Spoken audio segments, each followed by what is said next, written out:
Hello. Tonight was about Hebrews 5 and Proverbs 14.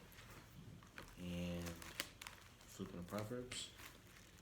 I had Hebrews open, but I have Proverbs 14. All right, I'll talk about Hebrews then. Go ahead. Okay, well, in Proverbs 14, what just jumped out at me is verse 12. We all think we're going the right way. We have our own habits, our own routines, our own way of going about life. Then sometimes we might see that it's not really in the way that God would be pleased. And I was talking about that this morning. If we are not aligned with the Lord's design and His pre-planned destiny for our lives, then we have to make adjustments. And the good thing is that while we're still breathing and we have oxygen and we are here and the Lord has not taken away our breath, we are in grace and in mercy. And it says in verse 12, there is a way which seemeth right to man, to woman, to teenager, to anybody. But the end result is not the way that we want to go. And that's spiritual death, that's death in every way. So we want to always consult the Lord so that we would be in His favor. And it's not that we're trying to earn His favor. Look, because we could do nothing ever to do that. But we always want to consult Him. And that's why we acknowledge the Lord in all that we do.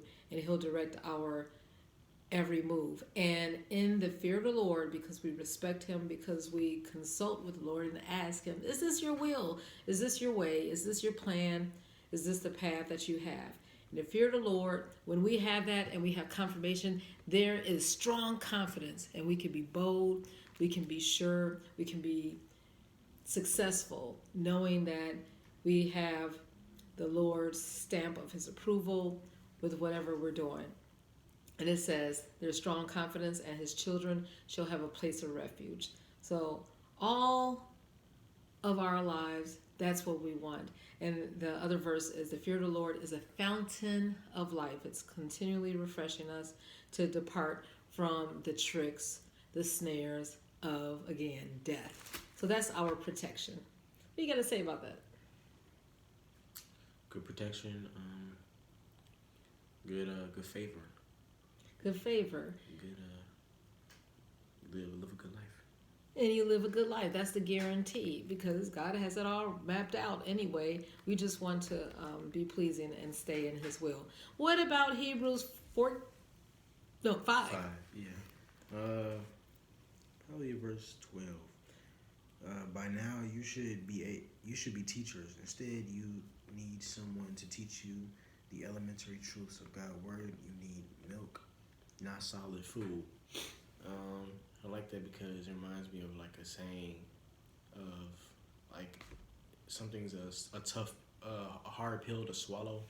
So some things are hard pills to swallow, and I think the more you avoid the pill, then you're just never going to be able to realize when something's wrong with yourself, and you're just going to be told that it's not your fault, or it's not you. It's you're going to be told to make excuses on other things instead of being held accountable for yourself. So that will show your spiritual maturity when you can take that accountability and improve yourself from there.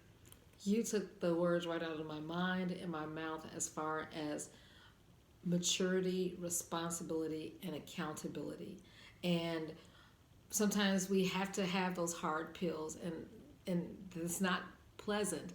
And it says even Jesus Christ learned obedience through the things which He suffered.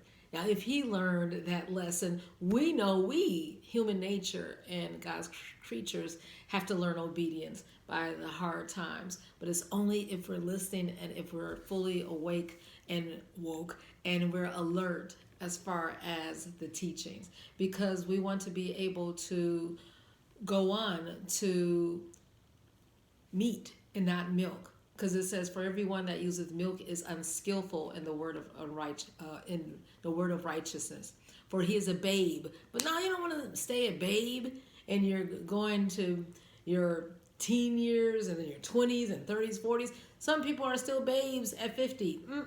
The Lord wants us to go on, it says in verse 14, to strong meat belongeth to them that are full age. And you can be a full age in your 20s. It's just maturity. Even those who by reason of use have their senses exercised to discern. That's the whole point. To have discernment, to be able to distinguish between good and evil, to make solid choices out here.